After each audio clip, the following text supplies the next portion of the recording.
Hi అండి.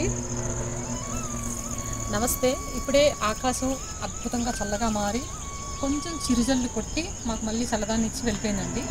ఒక మంచి పని చేస్తున్నాం ఈరోజు. అరటి తెలుసు కదా మీకు, దేశవాళీ అరటి ఇక్కడ వేసాము. ఇందులో మనం ప్రధానంగా చేయవలసింది అరటి మాత్రం ఒక్క చెట్టే ఉంచాలి. చుట్టుపక్కల పిలకలు వస్తూ ఉంటాయి, అంటే 4, 5 ఒకసారి 7, 8 కూడా వచ్చేస్తూ ఉంటాయి. మ్యాక్సిమం 1, 2 కంపల్సరీ వస్తాయండి. ఎన్నిసార్లు పిలకలు వచ్చినా కూడా ఒక్క చెట్టు మాత్రమే ఉంచాలి.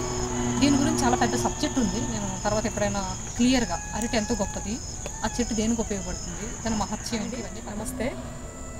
ఈరోజు అరటి పిలకలు తీసుకున్నాం మేము. ఎప్పుడు కూడా అరటి ఒక చెట్టే ఉండాలండి.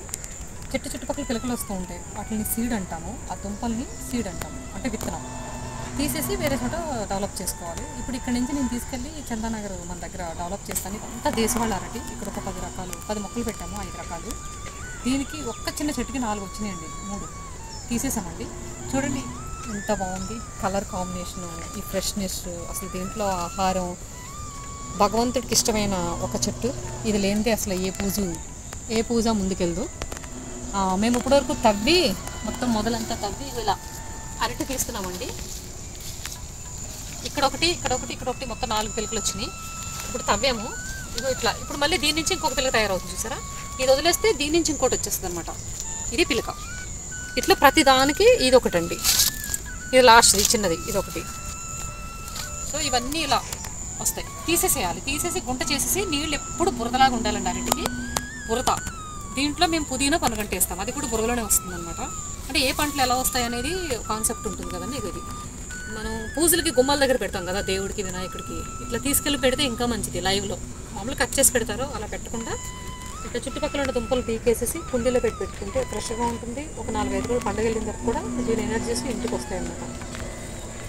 అదండి, అది చాలా పెద్దగా ఉన్నాయి 2. మాకు తీయబుద్ధి కావట్లేదు, మనసొప్పదు చాలా మందికి, కానీ తీయాలండి ఖచ్చితంగా. అరటి ఒక్కటే ఉండాలి, అంటే ఒంటి గెల వేసి దాన్ని చనిపోతుంది. ఒక గెల వేసిన తర్వాత అండి. ఇగో మేము తిన్న అరిటాకు ఎలా ఉపయోగపడుతుందో చెప్తాను మీకు. ప్లేట్లు అనుకోండి, నీళ్ళు వేస్ట్ కంపల్సరీ, మళ్ళీ ప్లేటు కడిగేసి పక్కన పెడదాం. అదే అరిటాకు అనుకోండి, మనం అరటి తోట పెంచుకోవడం కానీ, లేదంటే అరటి చెట్లు పెంచుకోవడం కానీ, ఇట్లా తినేసిన తర్వాత చీమలకు ఈ మెతుకులు ఉంటాయి కదా. ఇంతకుముందు పెద్దవాళ్ళు ఇలా ఎందుకు చేసేవారంటే, ప్రతి జీవరాశికి మనకు తెలియకుండానే మనం ఆహారం పెట్టాలన్నమాట. చీమలు, చిన్న పురుగులు, వీటికి. సో ఇది మల్చింగ్గా ఉపయోగపడుతుంది, ఆచ్ఛాదన అంటారు. ఒక 2-3 months ఉంటుంది ఇలాగే, తర్వాత ఎండిపోతూ ఉంటుంది, తర్వాత మట్టిలో కలిసిపోతుంది ఎరువు. ఫస్ట్ మల్చింగ్, కలుపు రాకుండా ఇవి ఇలా 2 బెడ్ మొక్కలు పెట్టేసుకుంటే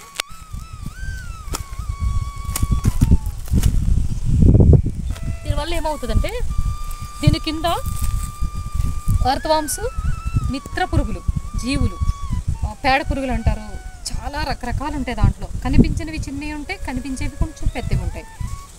ఇవన్నీ దీని కిందకి వెళ్ళిపోతాయి అన్నమాట, నీడ వెతుక్కుంటాయి. మిత్ర పురుగులు, చిత్ర పురుగులు మాత్రం దగ్గర రావండి.